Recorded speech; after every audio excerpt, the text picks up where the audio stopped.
खुलुमबाय।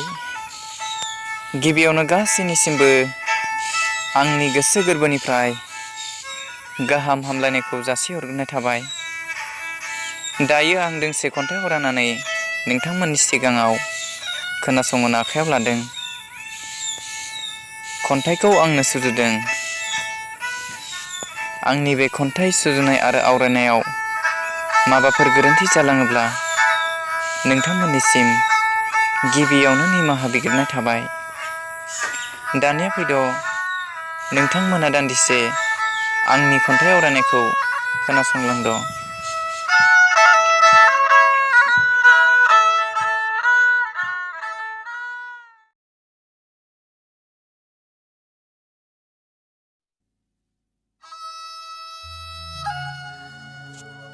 खन्थाइनि मुङा जाबाय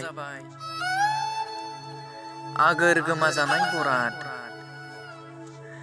खोमसि खोमसि हरनि समाव फेसा दाउनि मेव मेव मिनि खाख्लायनानै गाबनायजों आंनि जिउमाया गिख्रंदों।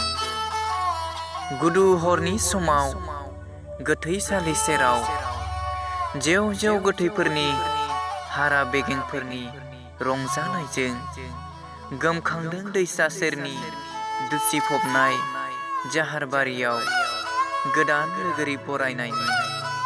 मिनिदों आंखौ गोथैफोरा आंनि आगोर गोमाजानाय बरादनि रादाब मोननानै। आंखौ बिसोर हांख्रायदों गोथैफोरा गावसिनि मेला रायजोनि राजा खालामनो। आंखौ खनले खनले लिंफैदों। आंखौ बुंदों मिथिंगाफुरिनिख्रुइ जोंनि रायजोआ अराय आलो आलो रंजा बाजा गोदान रंजाथिलि होनना। बावगोमानाय दुखुनि लैथोआव गबना आंनि बरादा दायो थेर बेथेर बायस्राजोबनाय। राहा गोथे आंहा दिनैनि समाव दोंफ्रोम हान्थिनाय लामाफोरा आंनि गिख्रंथाव खोमसि दरसि जालांथोंसै। अनख' गोसोनि फान्दाय सुलाफोरनि नंखाय अननाय बोजबै बोजबै।